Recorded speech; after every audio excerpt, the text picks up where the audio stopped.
Hello, everyone, and welcome to In Your Business. I'm Marissa, Lynn, and they say if you love what you do, you'll never work a day in your life. And today we are talking with two local entrepreneurs who are living that out. And what I love about their journey is that they started their business from a passion, and it really doesn't get better than that. So without further ado, I'd like to welcome to the show Nicole Moraes and Jeremy Black. They are the owners of Crave Doughnuts. Welcome to the show, guys. Hi, thank you. Thanks for having us. So tell us a little bit about Crave Doughnuts and how it all started. Sure. Well, like you said, it all started out of a passion for food, which is something that we shared from the start of our relationship. And so, yeah, we just started making donuts just for fun because we couldn't find something around here. We were making them out of our house. More and more people wanted them, and then it just kind of snowballed into the business that it is today. Yeah, I'd like to add to that too. Like, it almost just became, it was sort of our donuts, like when we first started, it was kind of like a hobby, kind of something we wanted to learn, something that, like Jeremy mentioned, we hadn't seen before in Durham region. So we decided to take it upon ourselves, being self-acclaimed donut connoisseurs and tried to make donuts, which I knew was going to be hard, but people seem to really enjoy them, like our family and friends, and it kind of did snowball into the business that we are today. It's really exciting. Very exciting. Yeah. Tell me, how did it all start? How did you learn to make donuts, or have you always been bakers? Yeah, well, I think we're both. This is our first baking job, I guess you could say. But we both make a good team. As in, I have lots of experience making pizza dough and bread and stuff like that because we both been working in the restaurant hospitality industry for 10 years now.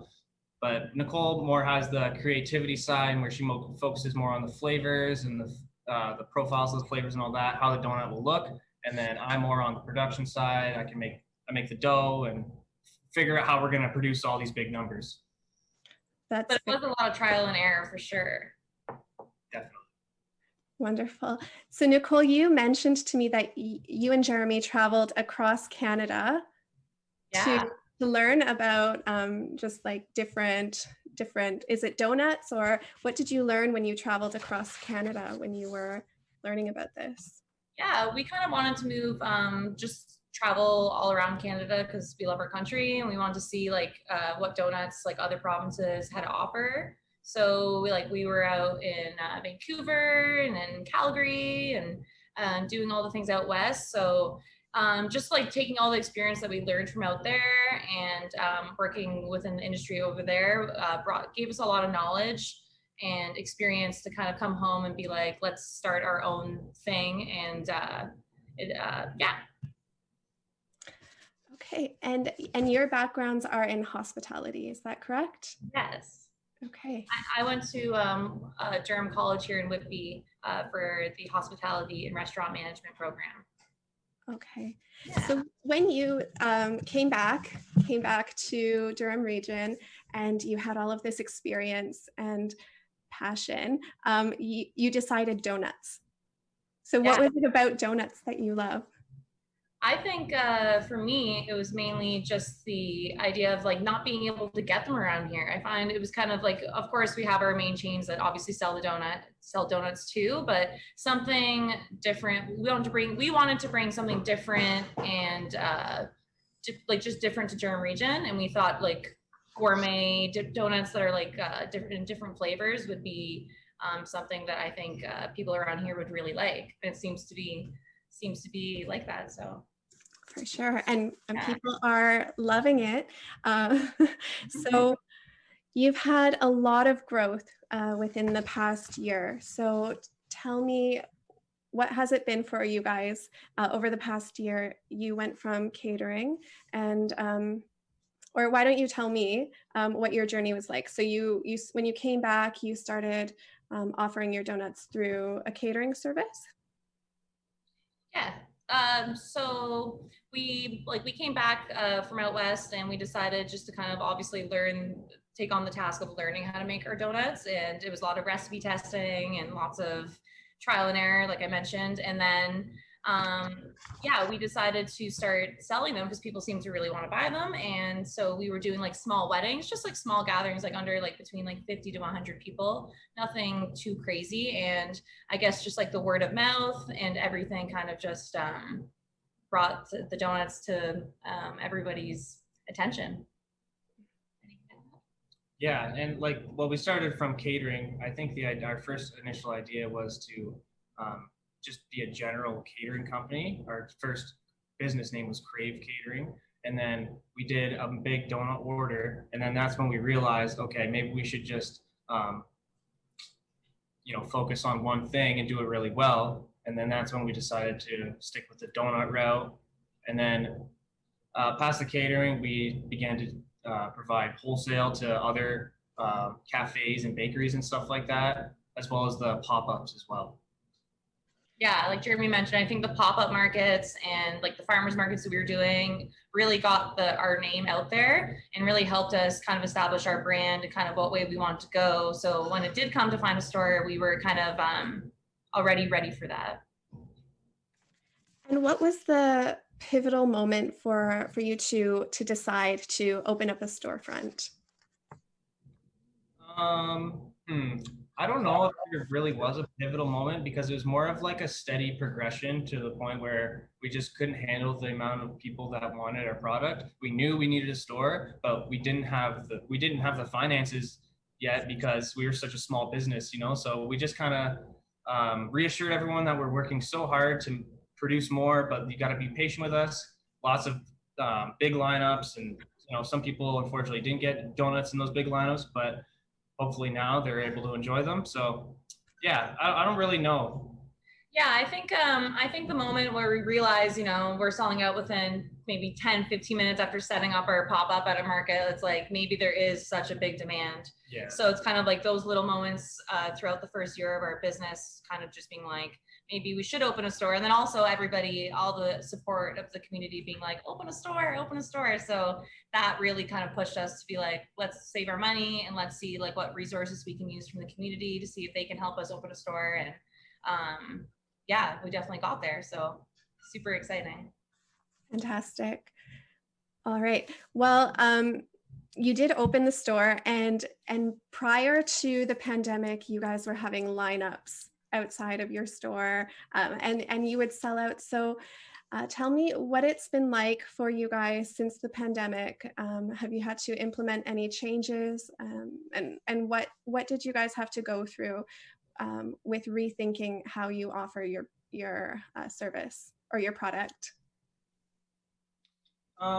Yeah, so for the second part of that question there, for handling the pandemic, I think we adjusted pretty well, because we were able to do the pre-ordering system, which is something we wanted to do in the future anyways, as well as the people coming to pick out whatever donuts they'd like. So it was easier for us to organize the pre-orders on that end, and then as things start to reopen and everyone's feeling more safe, we can hopefully have the pre-orders on top of the walk-in customers, which would be happen. Everyone can get something, right. You know what I mean? Yeah, and I think that the pandemic obviously tested a lot of businesses in a way that, you really had to adapt and kind of adjust the way you were doing business. And like for us, we were never doing pre-orders. We were, just because we are a small operation, I guess. We don't make thousands of donuts a day. We like to make roughly between 1,500 to 2,000 donuts a day. So obviously we were selling out quite fast when we had a big lineup outside. So now that, we are allowing pre-orders, we can kind of manage our time better and definitely kind of adjust to the new way of things. And I think that our customers seem to be enjoying the lineup, or not lining up and kind of just doing it on the computer. So, but like Jeremy mentioned, it's going to be nice to kind of be able to come back once everything becomes a little bit more open, and we can maybe hopefully accommodate to both crowds, pre-orders and walk-in customers. You've done an excellent job of keeping everyone safe during that by implementing these new changes. Do you think that you will continue to take orders online now that you've shifted over to receiving orders that way? Or if things are safe, at some point you will continue to have clients come into the storefront? Right now, we've kind of have a good system of just doing it, like kind of just doing it online and just allowing our customers to order through that. But yeah, I definitely think there's definitely, I definitely think in the future, the near future, we will definitely be taking orders online and also hopefully being able to provide to customers if they come to the store, but just in a safe manner and not causing, you know, that big lineup again and just being socially distant. Mm-hmm. Okay. And I was wondering, with the pandemic, there were a lot of supply shortages for regular people to buy things such as flour and just different items. So I'm wondering, did you guys run into any issues with your supply chain, or how did you navigate that? Yeah, we definitely did run into some issues. I think it's more just trying to not stock up, but make sure you prepare yourself for the next day kind of thing, because you never know if your supplier is going to be out of something or if the store will be out of this. So yeah, we've had to make a couple more trips to maybe a grocery store here and there, but we're making it work. And yeah, we're doing the best we can. You know, you don't want to go and be greedy and take everything there is, because everyone's in the same boat. So yeah, and we definitely try to work with our suppliers in Durham and kind of try like Jeremy said, to order a lot more than we needed just to be safe and sure. But that's kind of like one of the hurdles that we tackle as a small business. Just like, you know, if we did run out of something, it's trying to figure out where else we can get it. And we've worked with other businesses around here just to kind of like hopefully make ends meet in that sort of way. But yeah, it's definitely been, the pandemic has been challenging, but we've definitely adapted and kind of. Just another hurdle in business life. Yeah. Okay. And I know that you support local businesses, right? Do you want to tell us a little bit about how you source your ingredients locally? Yeah, we try to keep, we love to just use local ingredients like in our donut flavors, and we love to change our menu seasonally. So that means like our menu usually changes every 6 to 8 weeks, and we love to work with other businesses like with their ingredients. For example, like abundance of like local fruit in the summer and maple syrup and local honey and those kinds of things. So for example, we have like our maple bacon donut. So we use local maple syrup, and then there's our famous honey cruller. So we'll use like honey, local honey from Orno actually. So, and yeah, we love to use like local suppliers because we figure, you know, we would love people to buy our donuts rather than, you know, donuts outsourced from somewhere else. So I think just keeping it within our community is super important to us. Okay, well, as you guys can see here, I have a box of Crave's donuts. So when we come back from break, I will be trying one of these. So stay with us. There's lots more to come within your business when we return.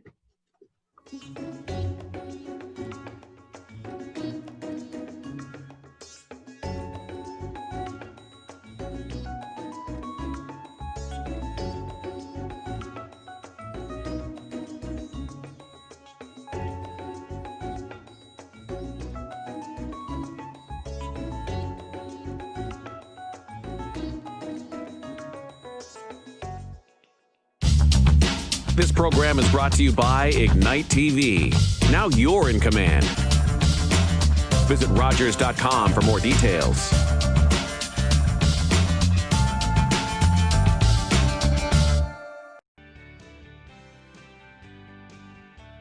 As a senior support coordinator at Durham Regional Police, I have the privilege of working with seniors and the organizations that serve them. Join me, Sergeant Deborah Anderton, along with Constable Daryl Rice on Seniors Talk, as we put the spotlight on the issues that matter most to seniors and their families. Safety, wellness, and family responsibilities are just some of the challenges that we'll tackle on Seniors Talk, only on Rogers TV. You're invited to join us on the couch, first Tuesday of the month for the 5th anniversary season of your loved local LGBTQ talk show.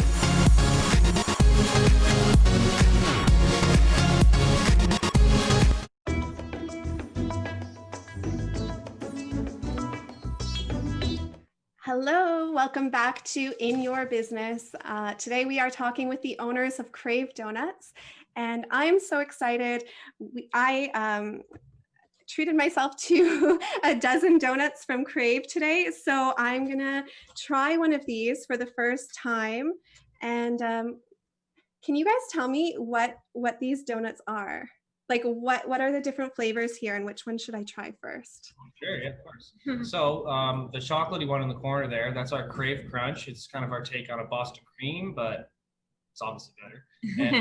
And then around the other corner there, we have the 3 crullers. So we have the honey cruller that's next to the Crave Crunch. Okay. The red one there is our strawberry cruller, which we use local strawberries. Very good. And then we have our churro cruller. And then beside that, the Homer Simpson vanilla sprinkle. And then the last one would be our cake donut, actually, and it's got a mascarpone glaze with a blueberry drizzle. Okay, well, the cake donut is calling to me, so I'm gonna try this. I'm so excited. I've been waiting for so long to try these out, and I'll put these safely over here so that they don't fall. That's one of our seasonal offerings right now. So it features Wilmot Orchard's blueberries in Newcastle. So we use their blueberries and we make fresh glazes and out of them. Mm. Oh my gosh. It's really good. You guys don't want to see this while I finish this. It might get a little messy. That one's one of my favorites right now too. Yeah. Wow. It's really good. Better than I could imagine. Oh, it's good to Wow, hear. I really love that. You know, I'm a chocolate girl. I love everything chocolate, but I thought I would try this one because I love the what is in here again? I'm sorry. The cake donut is like a sour cream lemon based donut. So it's kind of got like lemon notes and sour cream. And then it's got a mascarpone glaze and a local blueberry drizzle on top. So yeah, the blueberries and the cheese pair well together. It's so good. Can't wait to finish this box. Awesome. Okay, well, let's talk a little bit more about your ingredients and your menu. We have a photo of your menu, and maybe we can throw that photo up for everyone to see. But can you guys tell us about your new menu and who comes up with these wonderful ideas?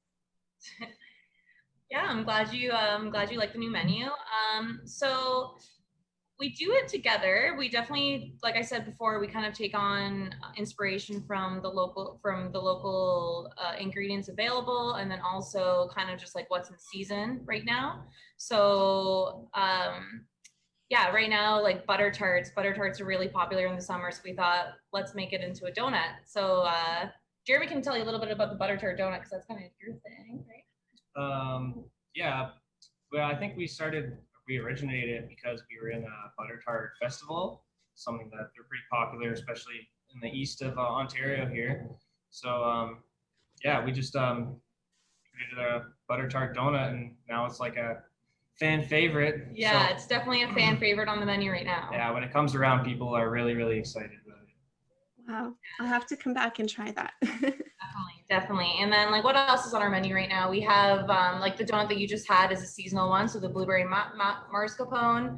And then the inspiration from the menu though kind of just comes from like lots of things, just from like desserts that we like to eat. Like a lot of the time we'll do like lemon meringue pie, or we'll do like a chocolate malt that's on the menu right now. We love like Maltesers. So we kind of just want to turn that into a donut. So yeah, I think we take a lot of inspiration just from things that we enjoy eating outside of donuts, and like how could we maybe turn it into a donut.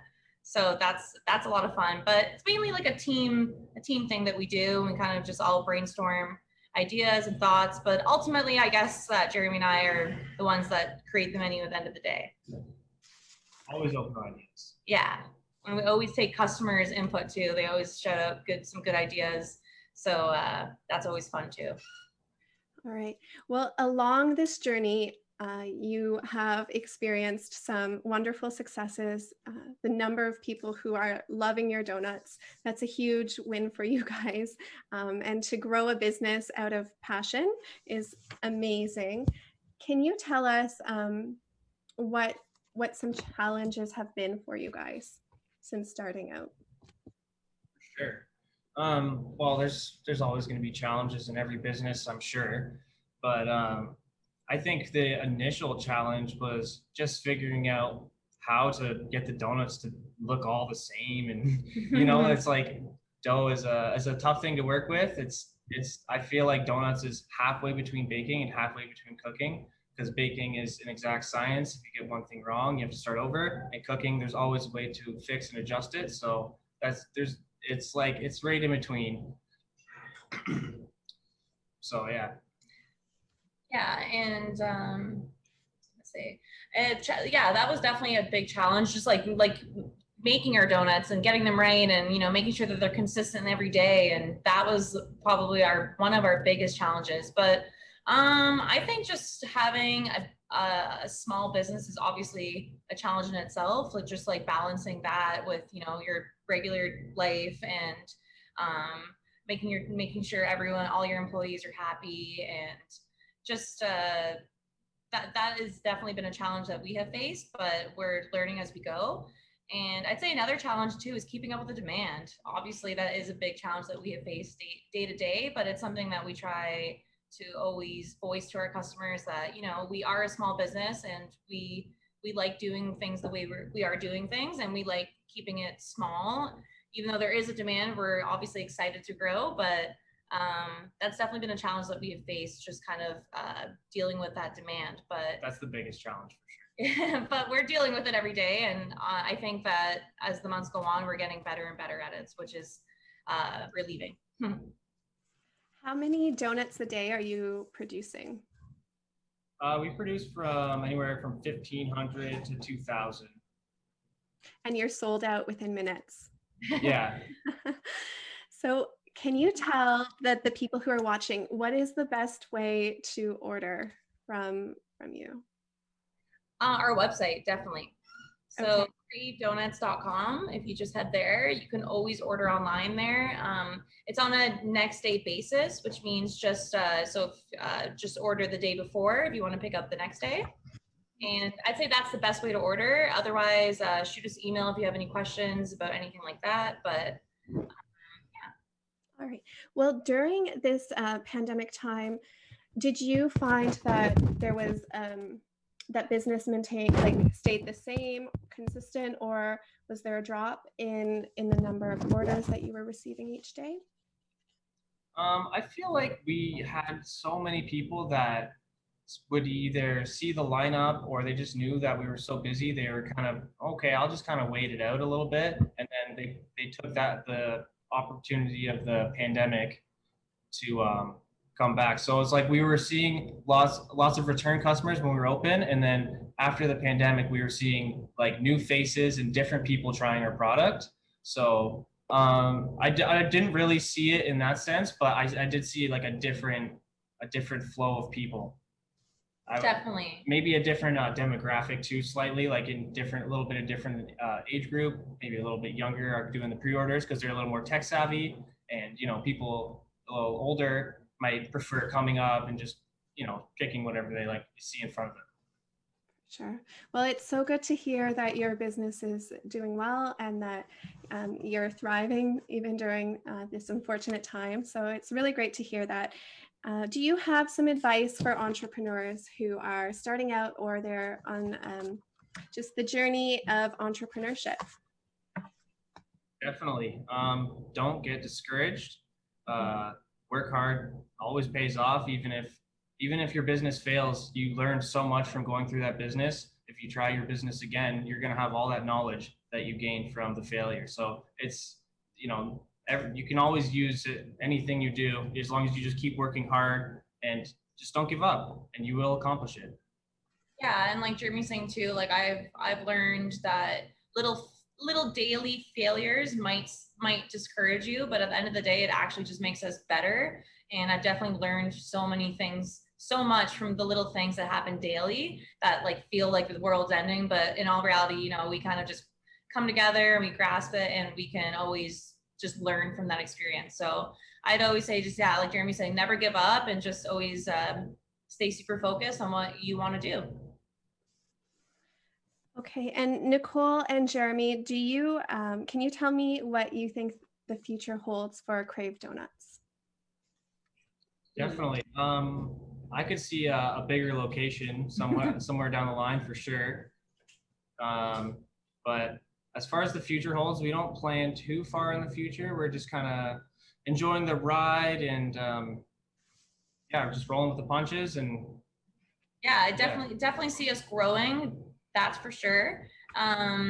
So yeah, we hope to obviously find a bigger location in Durham region and grow our business even more. That's definitely what we're focused on in the next couple years. All right, and what has been the biggest learning for you guys so far?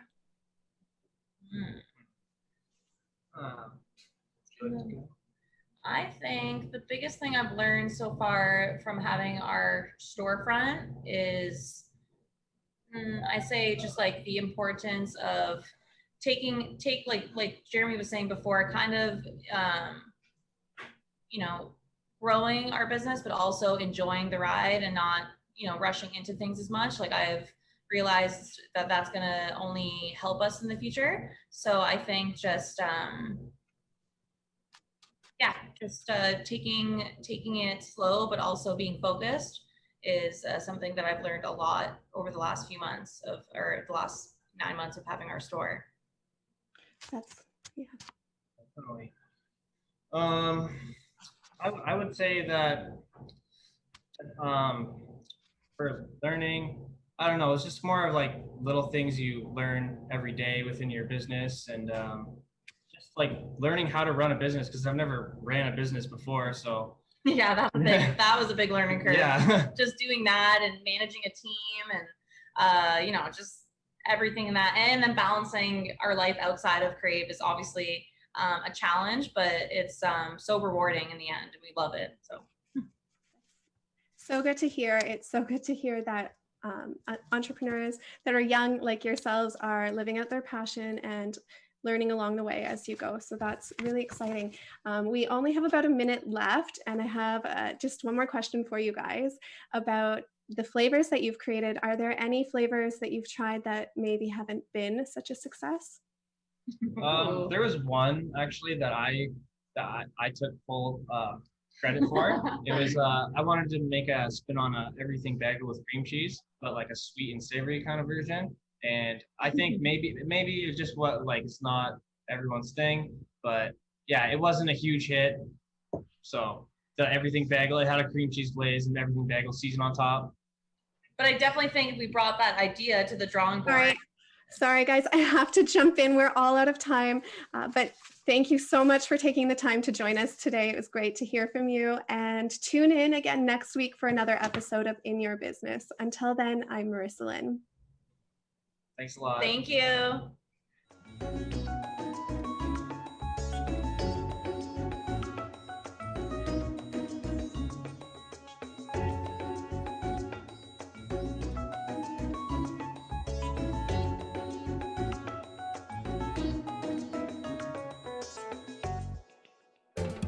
Call the Rogers TV viewer response line, email us, or connect with us on social media.